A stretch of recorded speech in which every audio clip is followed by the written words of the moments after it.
عمران خان کے علاوہ آپ اگر یہ سوچتے ہیں کہ پولیٹیکل اسٹیبلٹی آئے گی، یہ ناممکن ہے.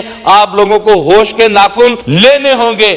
اگر آپ نے خان صاحب کو ریلیز نہ کیا، سنا ہے جنگلوں کے بھی کوئی دستور ہوتے ہیں، سنا ہے جنگلوں کے بھی کوئی دستور ہوتے ہیں، سنا ہے جب شیر کا پیٹ بھر جائے وہ حملہ نہیں کرتا، سنا ہے جب تیز ہوائیں چلتی ہیں تو مینا اپنے بچے چھوڑ کر کوے کے انڈوں پہ بیٹھ جاتی ہے، سنا ہے اگر کوئی پل ٹوٹ جائے تو سانپ، گلہری، چیتا، بکری ایک تختے پر بیٹھ کر پانی پہ بہتے ہیں. جناب اسپیکر، اس ایوان میں آ کر ہمیں کون سی عزت مل گئی، کون سی ایسی تکریم مل گئی؟ جب ہم بات کرتے ہیں کہتے ہیں کہ جی آپ کے دور میں یہ ہوا، آپ کے دور میں یہ ہوا. یہ اس وقت کہا جاتا ہے جب آگے بڑھنے کا آپ کا مقصد نہ ہو، کیونکہ آپ کو تو یہ سارا کچھ دیا گیا ہے، آپ لے کر نہیں آئے. فارم 47 پر ہم چیخ چیخ کر مر گئے کہ جوڈیشل کمیشن بنائے، ہماری ایک نہیں سنی گئی. 9 مئی پر ہماری ایک نہیں سنی گئی. جناب اسپیکر، 26 تاریخ کو یہاں پر گولی چلی. میں حلفاً کہتا ہوں اس رات خواتین، بچے یقین کریں لوگوں کو کھانا کھلا رہے تھے، پانی پلا رہے تھے. جو یہاں قافلہ آیا تھا اس قافلے کے ہوسٹ تھے، اس قافلے پہ گولی چلی، قتل و غارت ہوئی، لوگوں کو مارا گیا. آپ کی اپنی جماعت کے لوگ کہتے کہ ہاں گولی چلی، ہاں مارا گیا، تو بنا لینا جوڈیشل کمیشن، لے آئے حقائق سامنے. آپ لوگ کیوں نہیں حقائق سامنے لے کر آئے؟ یہ تو آپ لوگوں کی ذمہ داری ہے کہ حقائق کو آپ نہیں لانا چاہتے. آپ کے تو اپنے ساتھی یہ کہہ چکے ہیں ٹی وی پروگرامز میں بیٹھ کر کہ اگر عمران خان آ گیا تو ہم سب جیل میں ہوں گے. آپ ڈرتے ہیں عمران خان سے، آپ کو عمران خان کا خوف ہے، اس لیے آپ عمران خان کی آواز کو دبانے کے لیے ہر ممکن کوشش کرتے ہیں. لیکن جناب چیئرمین صاحب، آپ یقین کریں میں کبھی تصور بھی نہیں کر سکتا ہوں کہ میرے مخالفین، میرے سیاسی مخالفین مجھے گولی مار دیں گے. میں تصور بھی نہیں کر سکتا ہوں. میں سمجھتا ہوں جو ہم پہ گولی چلی ہے وہ پاکستان تحریک انصاف کی وجہ سے چلی ہے. اگر اس وقت سانے ماڈل ٹاؤن کے ماسٹر مائنڈز، جن لوگوں نے یہ سازش تیار کی تھی، جن لوگوں نے سانے ماڈل ٹاؤن میں خواتین کا قتل و غارت کیا تھا، اگر ہماری حکومت میں تحریک منہاج القرآن کو انصاف ملا ہوتا تو شاید پاکستان تحریک انصاف یہ آج دن نہ دیکھتی. ہم بھی سوئے رہے ہیں، ہم نے بھی آئی چلائی میں گزار دیا سارا وقت، اور اس کے نتیجہ کیا نکلا؟ آج ہم اس ڈگر پہ کھڑے ہیں، آج ہم اس ڈگر پہ کھڑے ہیں کہ یقین کرے سمجھ میں نہیں آتا دوست کون ہے، دشمن کون ہے. ہمیں پاکستان کو آگے لے کر جانا ہے، پاکستان کو آگے لے کر جانا ہے. میں دعا کرتا ہوں اپنے اللہ سے کہ یا اللہ ہمارے اس ملک میں کوئی جنگلوں کا قانون ہی نافذ کر دے، کوئی جنگلوں کا قانون ہی نافذ کر دے. جناب چیئرمین صاحب، میں سمجھتا ہوں کہ ایڈوانس ٹیکنالوجی، ایڈوانس ایجوکیشن میں ہمارے دینی مدارس کو انوالو ہونا چاہیے. ہمارا بہت بڑا ریشو جو کہ اپنی فائنینشیل حیثیت کی وجہ سے اسٹڈی نہیں کر پا رہا، پڑھ نہیں پا رہا، وہ مدارس میں جا رہے ہیں. میں فلور آف دا ہاؤس پر ریکویسٹ کروں گا کہ مہربانی فرما کر آپ لوگ جو ہیں مدارس کو جو ہے وہ رجسٹرڈ کریں اور انہیں آن دا ریکارڈ حصہ بنائیں کسی خوف و خطر سے.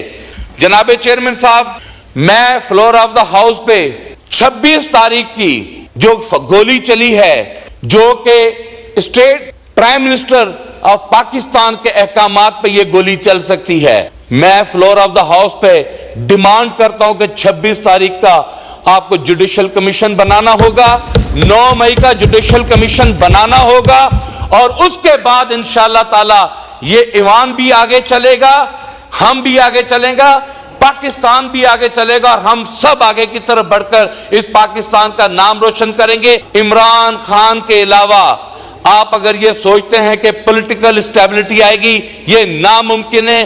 آپ لوگوں کو ہوش کے ناخن لینے ہوں گے. اگر آپ نے خان صاحب کو ریلیز نہ کیا تو میں سمجھتا ہوں کہ پاکستان سیاسی تعامل کا مکمل نہیں ہو سکتا. جناب چیئرمین صاحب، مجھے شعر و شاعری سے شوق تو نہیں، لیکن ایک نظم میری نظر سے گزری, آپ احتیاط سے پڑھیے گا جی, بہت احتیاط سے. شہریار افریدی صاحب کی میں ایک بات آپ کو بتانے لگا ہوں. جناب چیئرمین صاحب, یہ ایک حقیقت بتا رہا ہوں. میں نے جس دن میں ایم این اے بنا, میں شہریار افریدی کے پاس آیا. میں نے کہا شہریار افریدی, مجھے تم ایک بات کا جواب دو. اس نے کہا کیا؟ یہ میں فلور آف دا ہاؤس پہ بات کہہ رہا ہوں. میں نے کہا تم نے ثناءاللہ پہ پرچہ کیوں دیا؟ تم نے کیوں اس پہ جھوٹا مقدمہ بنایا؟ میرے مخالف ہیں, سیاسی مخالف ہیں, احترام اپنی جگہ پہ. شہریار افریدی مجھے کہتا ڈاکٹر صاحب اٹھیں, میں نے آپ سے یہاں نہیں بات کرنی, باہر آئے.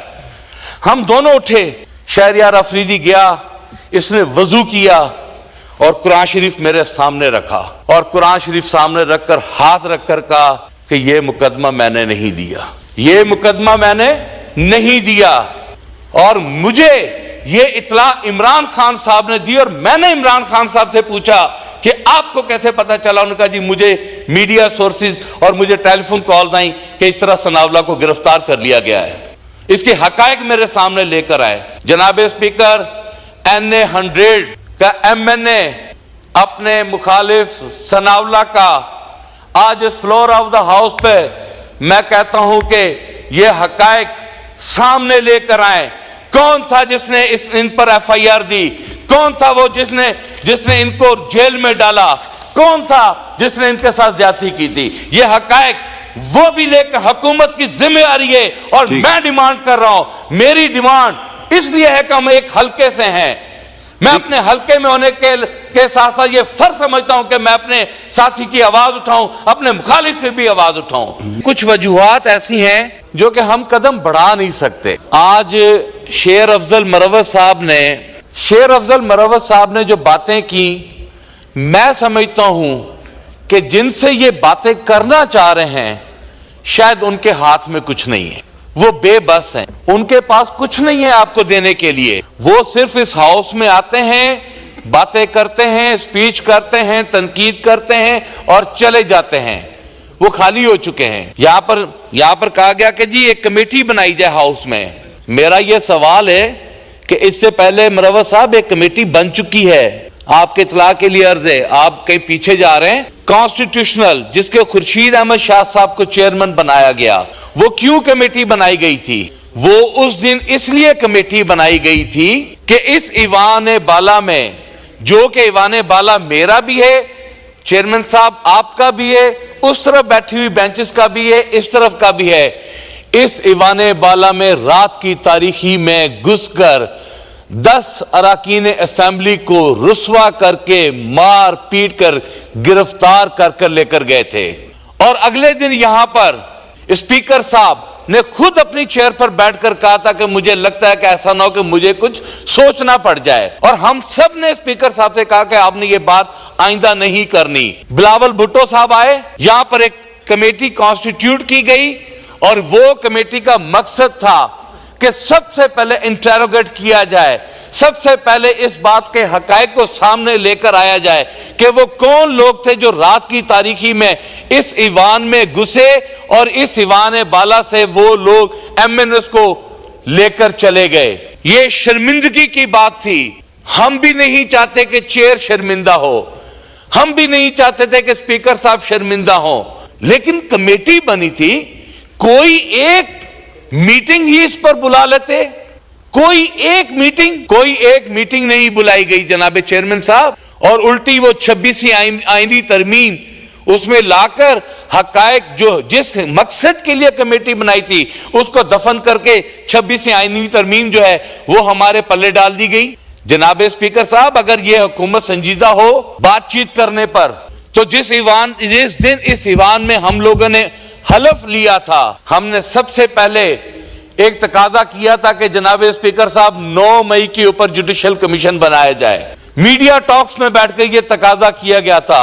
اس ایوان میں بیٹھے ہوئے تمام سرکار کی جانب MNA بیٹھے کو تقاضا کیا گیا تھا کہ 9 مئی جو کہ صرف اور صرف استعمال ہوئی ہے پولیٹیکل وکٹمائزیشن کے لیے, وہ اس الیکشن میں ہمارے مخالفین کو جتانے کے لیے استعمال ہوئی. جھوٹے مقدمات بنائے گئے, ہمارے دوستوں کو انوالو کیا گیا, ہماری فیملیز کو انوالو کیا گیا, پورے پنجاب بھر میں کریک ڈاؤن کیا گیا. صرف اور صرف مقصد یہ تھا کہ پاکستان تحریک انصاف کو الیکشن ہرایا جائے، دہشت گرد بنایا جائے، دہشت گرد تنظیم بنایا جائے۔ لیکن جناب اسپیکر، میں پاکستان کی عوام کا شکریہ ادا کرتا ہوں کہ عمران خان نے انہیں ایسا شعور دے دیا ہے کہ انہوں نے بند ڈبوں میں جا کر جب مہریں لگائی اور بتایا کہ 9 مئی کا آپ کا بیانیہ 8 فروری کو ہم نے دفن کر کے اس ایوان میں بھیجا۔